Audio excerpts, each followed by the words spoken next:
Gracias, hermano. Buenas tardes, nueva vez. Que Dios les bendiga a todos y a todas. Una bendición poder estar aquí con ustedes en esta ocasión delante y no al frente del que estuviese aquí. Vamos a orar inmediatamente para ponernos a tono con Dios. Oremos. Padre, gracias por este momento en el cual nos permites reunirnos como iglesia. Oh Padre, gracias por la bendición de este día. Gracias por todo lo que hemos recibido de usted, Señor. Pedimos que tu gracia, que tu misericordia nos ayude, oh Padre, a bien presentar tu palabra. Que usted nos hable a través de la misma lo que quiere que sepamos de parte suya, Señor. Si hay alguien más que ha puesto en su corazón estar aquí, que tu gracia, tu misericordia le ayude y podamos gozarnos en tu casa y en tu nombre. A los amigos, oh Señor, que están a la distancia, permite que tu palabra, Señor, les convenza de juicio, de pecado, Señor, y de justicia. Oh Señor, eso solamente lo dejamos en sus manos. Y gracias por todo, en el nombre de Jesús. Amén. Bien, hermanos, estuvimos una lectura en el Salmo 126, un salmo que encierra hermosas verdades. Cabe destacar que este salmo entra en el grupo de los salmos denominados cántico gradual. Y son una bendición estos salmos porque el contexto histórico no lo presenta de una vez o muy claro. Es como si la verdad que está ahí, Dios quiere que sepamos lo que Él quiere. Lo demás queda velado para Dios. ¿Qué decimos? Se está hablando de un cautiverio. ¿Cuántos cautiverios no pasó el pueblo de Dios? Hombres de Dios, etcétera.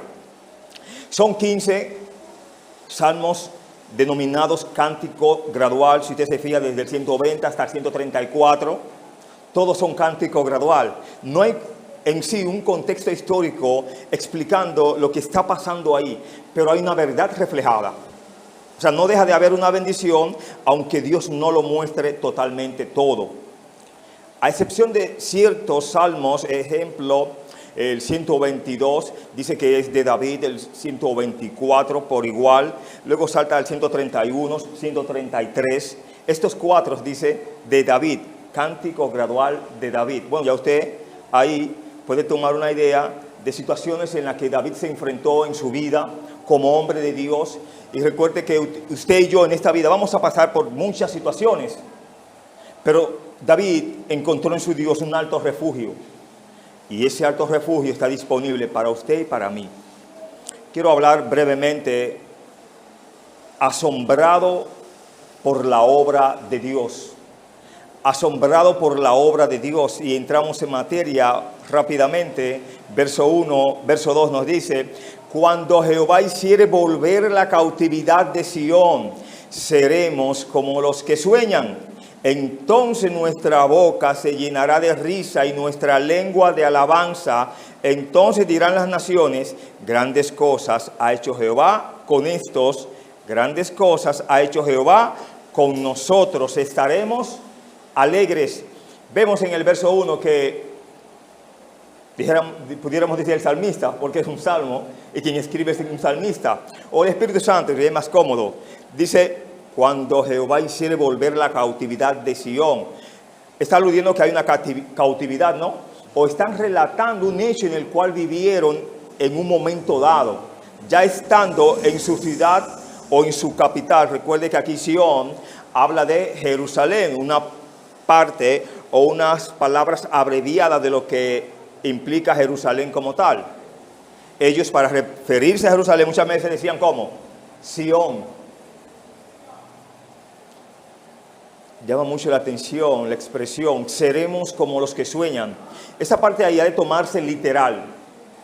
¿No le ha pasado en algún momento que usted está tan bien espiritualmente que usted dice, algo grande tiene que venir porque esto no puede ser real, me siento demasiado bien?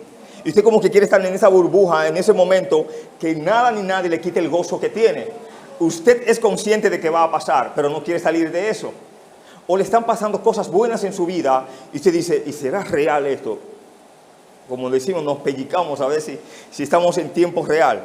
Así es Dios, hermano, nos llena de bendición cuando Él quiere. Y cuando Él quiere que estemos en aflicción, de igual manera lo permite. Hermanos, esto, como les repito, seremos como los que sueñan, es como algo que se está cumpliendo y no parece real. En la Biblia aparecen momentos hermosos. Si usted recuerda, hemos hablado de esto. Génesis 45, una verdad que le llevaban los hijos a un padre acerca de un hijo que tenía más de 10 años desaparecido.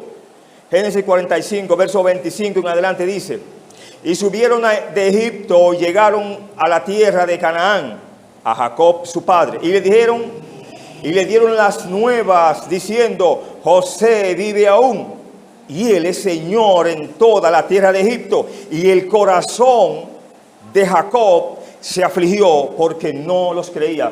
Se alegró Jacob por esa noticia. ¿Y a quién era a quien él más amaba? A ese soñador. Y lo que hizo, en vez de alegrarse, ¿qué pasó? Se afligió. Él ya se había estado curando de la noticia falsa que le habían dado. Y ahora vienen los que le habían dado la noticia falsa, decirle la verdad. ¿A quién le creo? Verso 27.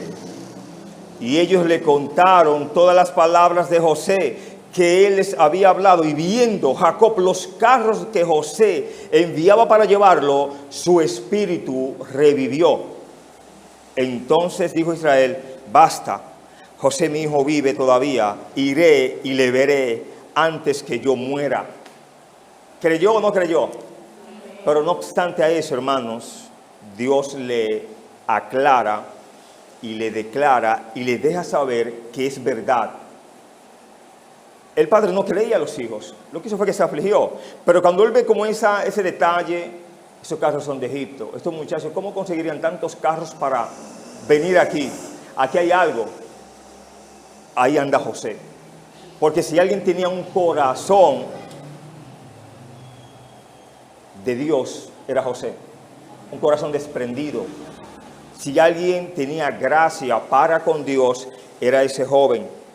Y Jacob no iba a desconfiar nunca de lo que Dios podía hacer en ese hijo, aunque estuviese muerto.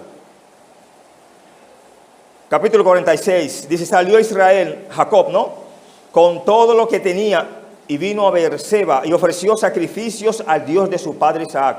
Muy espiritual, ¿no? Recuerde que mayormente vemos que en un momento dice: y Jacob no les creyó, después dice: salió Israel. Y hablando del mismo hombre. Aquí está cual Israel. Hace sacrificios a Dios. Mire qué pasa en el verso 2. Y habló Dios a Israel en visiones de noche y dijo: Jacob, Jacob. ¿Cuántas veces le llama ahí? 2 veces. Y él respondió: heme aquí. Y dijo: yo soy Dios, el Dios de tu padre. No temas de descender a Egipto, porque allí yo haré de ti una gran nación. Yo descenderé contigo a Egipto, y yo también te haré volver, y la mano de José cerrará tus ojos. ¿Quién iba a cerrar los ojos de Jacob? Para eso poder llevarse a cabo, tiene que estar vivo. Dios le está diciendo: tu hijo vive. No temas descender a aquel lugar, porque yo te haré volver. Aunque tú estés vivo, Jacob, yo me encargaré de traerte, aunque sea en tus huesos o en el sepelio o de la manera que tú estés. Bueno, la palabra de Dios, cuando Dios la habla, tiene cumplimiento de múltiples formas. Recuerde que al mismo José morir, él les dijo a ellos: Dios ciertamente os visitará y llevaréis mis huesos a Canaán, a la tierra prometida. Lo mismo que Dios le promete a Jacob, José confiaba en esa promesa de sus padres. Y si sus padres habían andado con Dios y José había andado con Dios, ¿Dios lo iba a abandonar a él? Dios lo iba a llevar a él también, a la Canaán de Dios, a la tierra prometida. Pero volvamos aquí al texto del Salmo 126. Recuerde cuando Jesús ya asciende, o más bien resucita y próximo a ascender, unas mujeres van al sepulcro y no encuentran nada allí. Lucas 24. Veamos lo que nos dice la palabra del Señor allí. Lucas 24, los versos 8 en adelante nos dice: entonces ellas se acordaron de sus palabras y volviendo del sepulcro dieron nuevas de todas estas cosas a los 11, habla a los apóstoles, y a todos los demás discípulos, demás creyentes. Eran María Magdalena y Juana y María, madre de Jacobo, y las demás con ellas, quienes dijeron estas cosas a los apóstoles, mas a ellos les parecían locura las palabras de ellas, y no las creían. Pero levantándose Pedro, corrió al sepulcro, y cuando miró dentro, vio los lienzos solos, y se fue a casa maravillándose de lo que había sucedido. Era como un sueño hecho realidad, pero no fue un sueño hecho realidad, fue la realidad misma de lo que el Señor les había dicho a los 11, de que el Cristo iba a padecer e iba a resucitar a los ¿cuántos días? Al tercer día. ¿Resucitó o no resucitó? ¿Se les apareció resucitado a ellos o no se les apareció? Les enseñó las marcas, sí o sí. Bueno, hubo uno que no creía, y como no creía, Dios le enseñó la muestra y la evidencia de que Él era el Señor.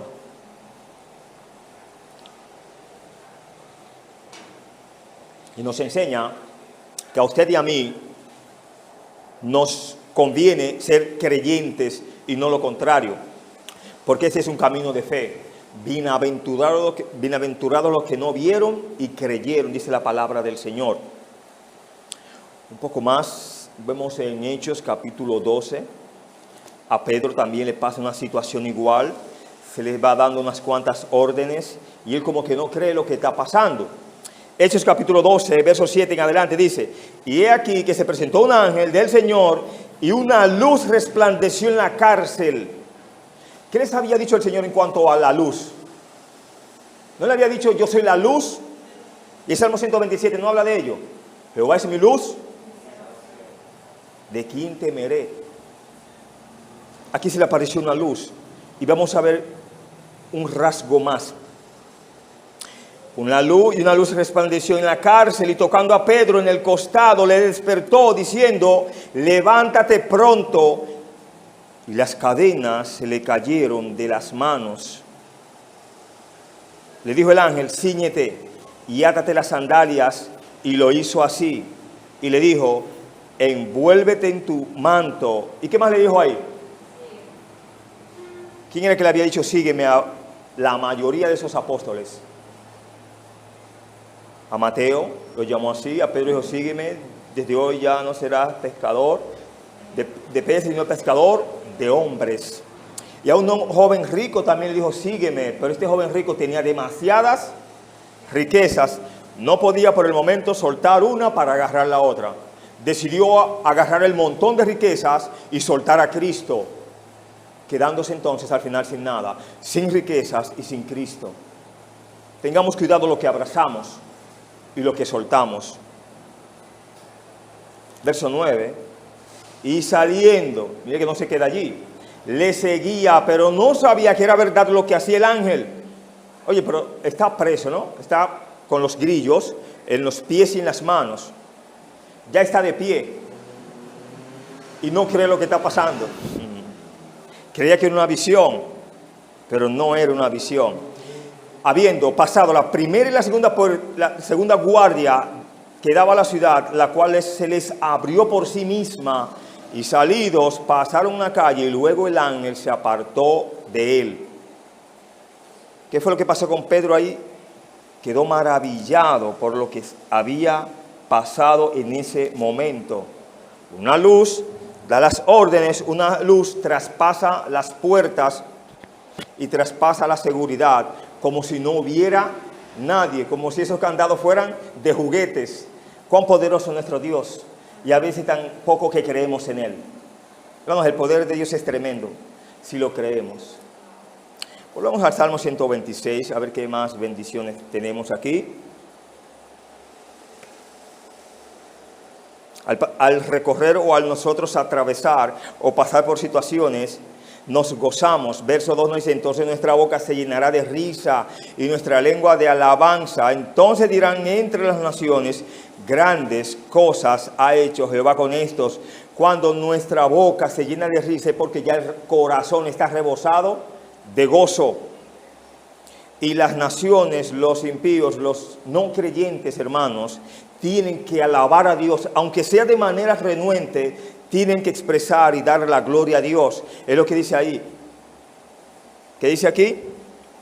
Entonces nuestra boca se llenará de risa, lo explicamos, y nuestra lengua de alabanza. Entonces dirán entre las naciones, grandes cosas ha hecho Jehová con estos. Y el verso 3, grandes cosas ha hecho Jehová con nosotros, estaremos alegres. Hablábamos esta mañana en cuanto a que la palabra de Dios nos dice, estad siempre gozosos. Gozosos no por la situación actual, gozosos porque tenemos actualmente un Dios grande. No porque nos está yendo bien vamos a estar gozosos. Vamos a estar bien porque tenemos a un Dios que grande y glorioso. Sofonías 3:19 no habla de que nuestro Dios se gozará con alegría, con cánticos. No es lo que dice en Sofonías 3:19. Callará de amor, se gozará sobre ti con cánticos. Es lo que dice la palabra del Señor. El verso 4 es un ruego diciendo aquí, haz volver nuestra cautividad, oh Jehová, como los arroyos del Negev. Un lenguaje simbólico, habla de los arroyos del Negev, pero pide, haz volver nuestra cautividad, oh Jehová.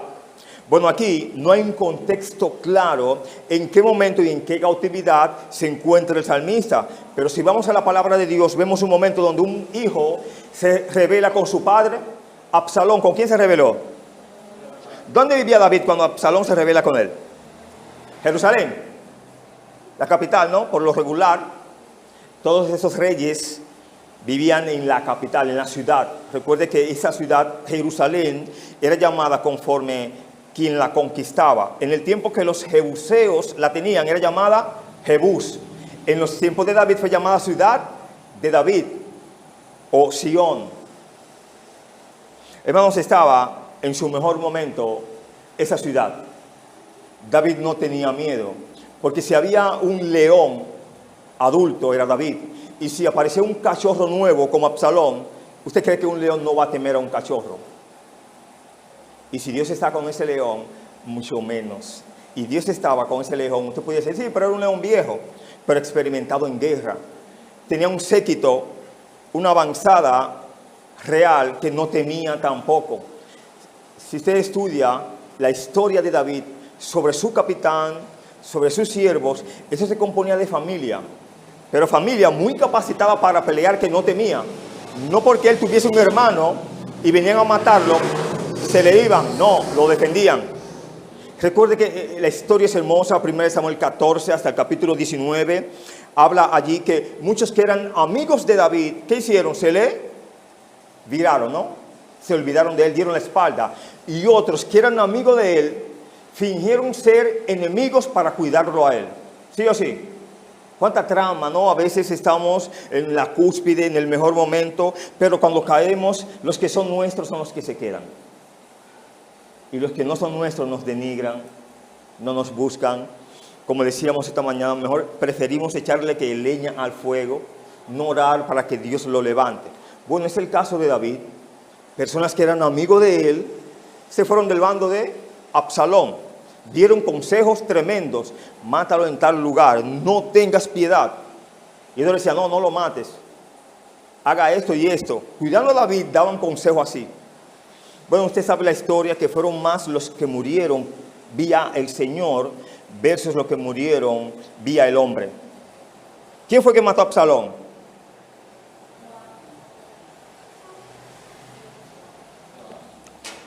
Ok, Joab, ¿no? Lo agarró huyendo. Lo agarró tendido. Dios lo tendió, hermanos.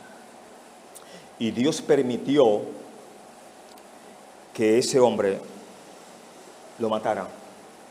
Unos escuderos lo vieron antes y temieron a Dios. ¿Usted cree que aunque Joab no se apareciera, iba a vivir? Si nadie lo encontraba colgando ahí, no lo iba a contar mucho tiempo. Recuerden las palabras del Padre cuando alista el ejército. ¿Cuáles fueron las palabras? Mátenlo inmediatamente. traten al joven benignamente. Dice que lo recordaba. Incluso en el momento cuando él está tendido, colgando, se recuerda el dicho del rey. Recuerda lo que el rey dijo. Pero el que no teme a Dios, mucho menos puede temer al hombre de Dios. Triste, ¿no? La muerte de este joven. ¿A quién era que le tocaba el reino una vez David ya muriera? Conforme a la sucesión. Absalón, conforme a Dios, ¿no? Y había otro que se creía que conforme a la sucesión le tocaba a él. Está la Adonías, ¿no? Y este Adonías cometió un pecado, ¿no? Tanto que lo amaba a Absalón. Le dio un consejo a Absalón y por detrás quiere casarse con la que le toca a él como esposa. Recuerde que cuando el rey moría, esas esposas, esas reinas pasaban al rey siguiente. Recuerde la maldad que hace Absalón. Dios le dijo que él había pecado en secreto, mas se iba a revelar en público. ¿Y qué es Absalón? Se llegó a todas esas concubinas en una azotea, o sea, que públicamente se llegó a ella a vista del pueblo. Terrible pecado, ¿no? Pero eso habla, hermanos, del espíritu de Absalón. Demasiado orgullo. Antes de ahí, de él rebelarse con su padre, recuerde que él se ponía a la orilla del camino y no había persona más espiritual expresándose hacia los del pueblo. Ven acá, hijo mío, ¿quién me diera que me pusiese en este lugar? Declárame tu problema. Hermano, hable, toma, tú necesitas esto. Ve en paz, Dios te guarde. Usando el nombre de Dios en poco y en vano. Pagó el precio, hermanos. Tengamos cuidado con utilizar el nombre de Jehová en vano. El pueblo de Israel cometió en múltiples ocasiones esto. Recuerden en Éxodo 32 cuando Moisés tarda, son 40 días y 40 noches, no habían pasado los 40 días y las 40 noches. Pero ellos creen que ya Moisés ha muerto. Hasta Aarón lo creyó porque estuvo de acuerdo con el pueblo. ¿Y qué hicieron ellos? Bueno, Aarón le dijo, traigan oro y un presente para ver qué pasa. Wow, y le dio forma, dice la Escritura, a un becerro de oro. 24 horas antes no estaba ese becerro. 24 horas después, Aarón le dice, Israel, he ahí tus dioses que te sacaron de Egipto. ¿Era verdad eso? Oye, pero no existía ese becerro. Y ya saltan de que ese becerro era el que les iba a seguir a ellos, porque Jehová ya no iba a estar con ellos. Los que no iban a estar con Jehová eran ellos los que hicieron eso. Dice que al otro día, hermanos, se levantó el pueblo muy de madrugada a jugar con Dios. Y eso le salió muy caro. Cuando Moisés llega, le dice, el que esté contra Jehová, póngase de ese lado. Y el que no, dice que todos los levitas se ponen de ese lado. Bueno, ustedes saben lo que se tienen, si se ponen de ese lado, ustedes están con Dios. Ciña su espada y vaya uno contra su hermano. Hubo una gran mortandad. Hermanos, Dios es celoso. Y si usted juega con lo de Dios, Dios es vengador con su celo. Sigamos aquí. La parte B del verso 4 habla como los arroyos del Negev. Estos eran unos arroyos en el desierto, en el Negev, donde se podía ver un agua muy tranquila, pero de momento y repentinamente se desbordaban y creaban un caos de repente. O sea que si usted estaba en el lugar equivocado, podía ser ¿qué? Arrastrado por grandes ímpetus de agua. Verso 5 dice, los que sembraron con lágrimas, con regocijo segarán, irán dando y llorando el que lleva la preciosa semilla, mas volverá a venir con regocijo, trayendo sus gavillas. Esto habla, hermanos, de que las lágrimas, tú y yo no debemos desperdiciarlas. Habla de la fe. Si usted con fe riega buscando las almas, hablándoles a las almas, en un momento vamos a gozarnos. Vamos a ver el regocijo trayendo o viendo las gavillas para el Señor. Porque de igual manera usted no es el que recoge las almas, ¿sabía? Usted es el que riega la semilla. ¿Y quién da el crecimiento? Solamente Yo no puedo creerme que porque exprese la palabra de Dios, exponga la palabra del Señor, necesariamente yo mismo vea ese fruto. Vendrán otros y otros predicarán y será una bendición, las almas llegarán. Pero al final, ¿el gozo de quién será? De todos, todo es vuestro. Lo hemos visto en mensajes anteriores con Corintios, Pablo hablándoles allí a los corintios, todo es vuestro y nosotros del Señor. Uno es el que riega, uno es el que planta y Dios es el que da el crecimiento, hermanos. Irá andando y llorando el que lleva la preciosa semilla, pero no terminará así, mas volverá a venir con regocijo trayendo sus gavillas. Me llama la atención Isaías capítulo 52, 7. Isaías 52, 7 dice: cuán hermosos son sobre los montes los pies del que trae alegres nuevas, del que anuncia la paz, del que trae nuevas del bien, del que publica salvación, del que dice a Sión, tu Dios reina. ¿Qué son hermosos? De aquellos que llevan la palabra de Dios. ¿Quién es el que puede hermosear los pies de alguien que predica? Si tú quieres ser hermoseado, no solamente los pies, sino tu cuerpo entero, entonces vamos a llevar la palabra de Dios sobre las almas que están perdidas y tú verás lo que Dios hará en tu propia vida. Que Dios les bendiga. Muchas gracias.